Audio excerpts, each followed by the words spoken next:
Ngayong araw mga boss ay sound check connection yung gagawin natin. Bali ito yung mga gagamitin natin na mga amplifier mga boss. Dalawang powered amplifier na si R3 CE30 at si BL800 Tosundra. Ito yung gagamitin natin sa pang mid-high mga boss. At ito yung gagamitin natin sa pang sub. At may dalawa tayong equalizer mga boss na si DBX 231S at si Clark Technic na DN360 at meron tayong isang crossover. Bali ang gagawin natin connection mga boss, yung crossover at equalizer, itong dalawa na ito yung gagamitin natin sa pang mid high, at itong nasa taas na equalizer na si Clark Technic, ito yung gagamitin natin sa pang sub. Two-way connection yung gagawin natin mga boss, dahil dalawa lang yung powered amplifier natin. Ito yung pala yung gagamitin natin na mixer mga boss na si 7 channel na Yamaha clone lang mo yan boss. At ito yung mga kable na gagamitin natin. Yan, meron tayong special na kable mga boss na ginawa. Ito yung gagamitin natin sa auxiliary mga boss, kasi sa auxiliary natin sa auxiliary tayo kukuha ng out para sa ating sub. At ito yung mga kable na gagamitin natin mga boss din, na meron XLR to XLR at meron ding XLR to mono PL. Una nating connection mga boss ay dito tayo mauna sa auxiliary. Unahin natin yung ating pang sub mga boss. Ito yung auxiliary ng ating mixer. Ito yung gagamitin natin na kable mga boss. Ito. Nakikita nyo boss, yung kabilang side ay mono PL. Tapos dito sa kabila niyang side ay meron siyang dalawang XLR na male. Bali nag split siya mga boss, o nag link. Ito yung gagamitin natin mga boss na saksak. Itong mono PL, ito yung isasaksak natin sa auxiliary.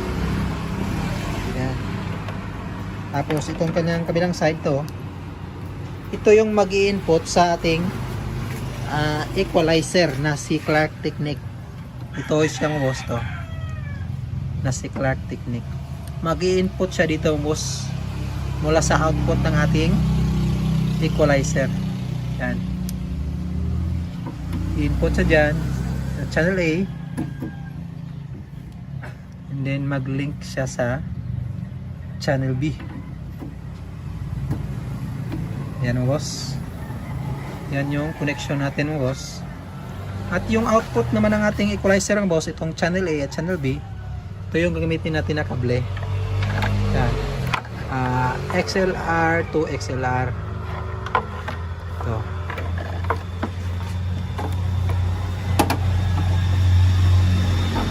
Yung output ng ating equalizer mga boss na si Clark Technic, yan, channel A at si channel B. Yan, itong dalawa niyang side mga boss, ito yung mag-i-input sa pang sub natin na amplifier, ito na si R3 CE30. Yung channel A na yan ay mag-input din sa channel A, o input 1 ng ating amplifier. Yan. At yung channel B mag-input din sa channel B, o input 2 ng ating amplifier. Yan. Tapos set natin siya sa stereo mode mga boss. Yan, ka-stereo mode na siya yung ating sub amplifier. Yan, meron ng tapos na yung pang sub natin ng mga boss na connection. Balik naman tayo dito sa ating mixer. Yan, meron na tayong connection sa auxiliary. Dito naman tayo sa main output ng ating mixer. Itong left and right. Diyan tayo kukuha ng out mga boss para sa ating mid-high. Ito yung gagamitin natin mga boss na kable, mono PL to XLR ito. Kasi PL yung output ng ating mixer ng boss. Yan, PL kasi yan. Ito yung gagamitin natin. Yan, yung output ng boss, left and right. Yan, saksak natin. Yung dalawang PL natin, left and right. Yan. Yung kanyang kabilang side ng boss, ito yung mag-i-input dito sa ating pangalawang equalizer ng boss. Ito si DBX231S, mag-i-input siya mula sa main output ng ating equalizer.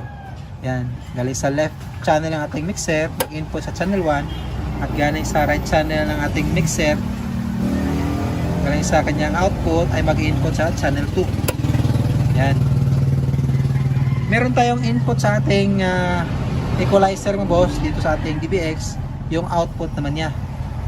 Ito yung gagamitin natin na kable, yung XLR to XLR. So, yan yung output 1. Yan. Ito mag-i-input sa input 1 ng ating crossover. Yan, mag-i-input siya dyan mga boss. Ito yung crossover natin mga boss. Mag-i-input siya sa channel 1 din. At yung output 2 ng ating equalizer, yan, yung kanyang kabilang side, ito ay mag-input naman din dito sa channel 2 ng ating crossover. Yan. At set natin sa stereo 2-way yung ating crossover ng boss. Yan yung kabilang side niya, stereo 2-way. Yan, ito stereo 2-way. Ito yung kanyang itsura ng button niya, naka-engage yung left channel, left side. Yan, meron ng input yung ating crossover mo boss, dahil yung equalizer natin na si DBX at si crossover ay gagamitin natin siya sa pang mid high.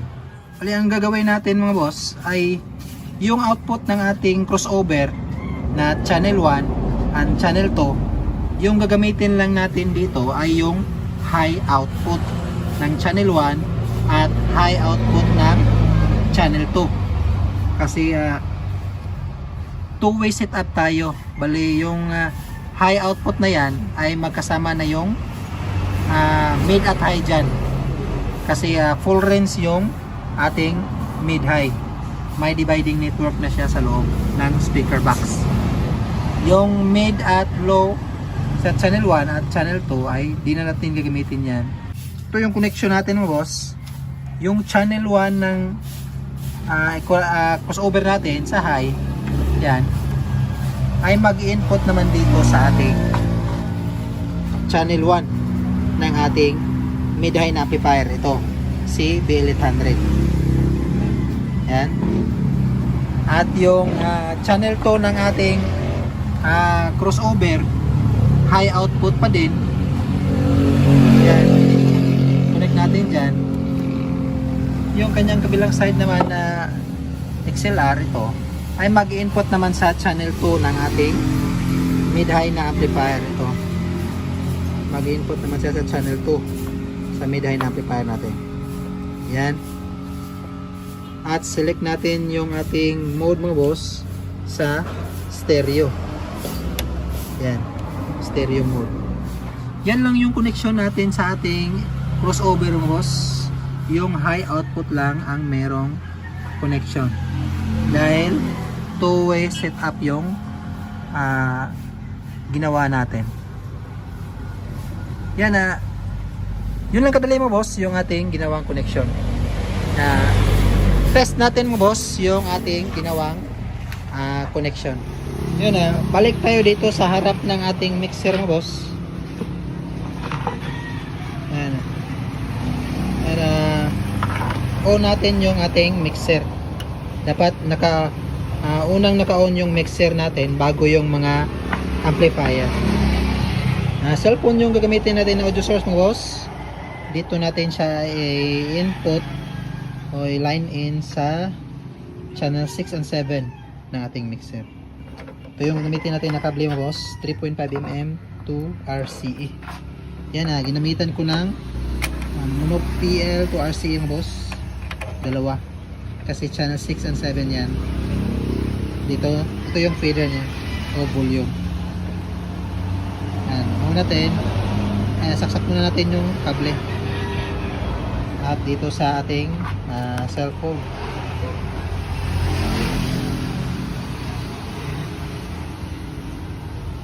Yan YouTube ho yung ating audio was. Kukuha tayo ng audio sa YouTube. Yan. Volume natin. Full volume natin yung ating cellphone. Check natin mga boss kung may signal ba. Yan, meron na mga boss.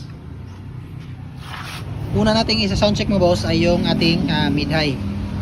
Yung gamit pala natin na mid-high mga boss ay 2 bullet. Yan. Una natin yung C2 Sondra B800 mga boss. Yan.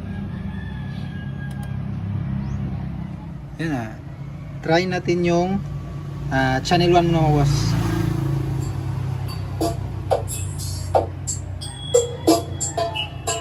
Yan yung tunog ng channel 1 mga boss. At yung volume ng ating mixer.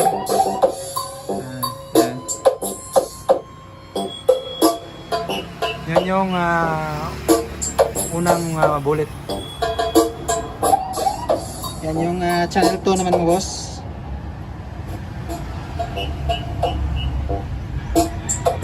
Yan yung pangalawang bullet natin na mid-high. Yan.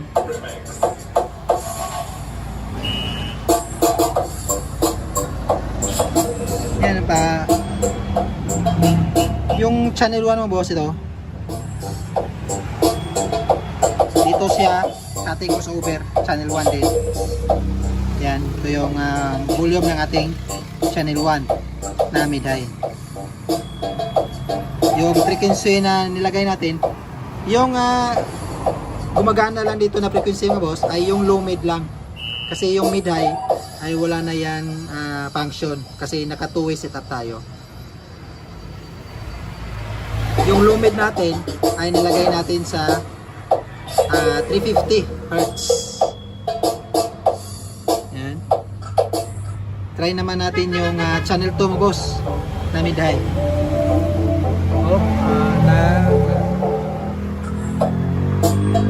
Yung channel 2 naman mga boss dito sa channel 2 ng ating crossover. Yan, ito yung gain niya, high output. Yung low mid naman niya is naka 350 din. Kung anong settings dito, yun rin yung settings dito sa channel 2. Yung mid-high na frequency is wala na yan, wala nang function. Pareho lang din dito, wala nang function. Kaya off na natin yan. Off na rin. Naka 350 yung low mid niya boss sa channel 2 din. Yan. Yung sub naman natin, yung test natin yung boss. Ito yung sub natin na si Artley. Buka natin.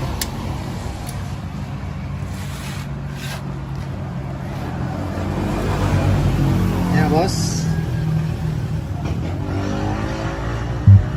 Yan yung channel 1 natin boss. Try muna natin sa channel 2 din. Yan. Lagay natin sa 12 o'clock natin boss. Dito sa mixer naman natin boss. Yan. Kahit naka-off yung main volume natin, tutunog pa rin yung sub natin kasi yung sub natin ay sa auxiliary tayo kumuha ng out. Kaya ito yung magiging volume nya. Ito yung main volume ng auxiliary. Yan. Yan nawala. Pag binuksan natin yan, itutunog balik yung audio, bass.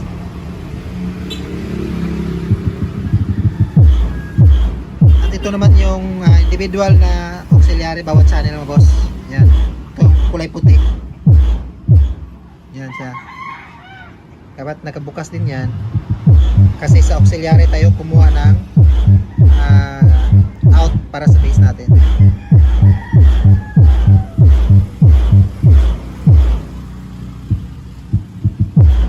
Yan yung tunog ng ating base boss. Lagayan lang natin sa 12 o'clock yung auxiliary natin. Main at saka yung individual na volume. Yan pagsabayin natin yung mid at high boss. At ito pala yung settings ko sa aking sub mga boss. Yan. Yan yung settings ko sa aking sub. Ito yung para pang sub natin na equalizer. Si Clark technique. Yan. At yung sa mid high natin na settings ko mga boss, ito yung settings ko sa aking equalizer sa mid high. Yan.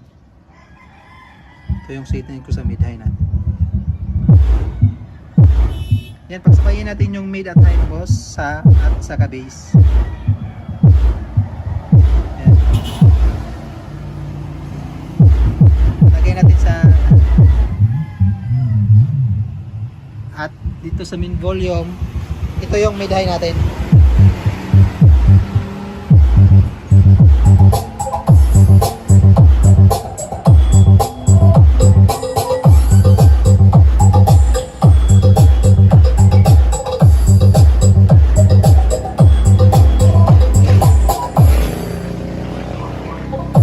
Yung two-way connection natin mga boss, dalawang equalizer.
Okay, mamili na kayo ng Team for Christmas Party. Huwag ka na pumunta. Seryoso?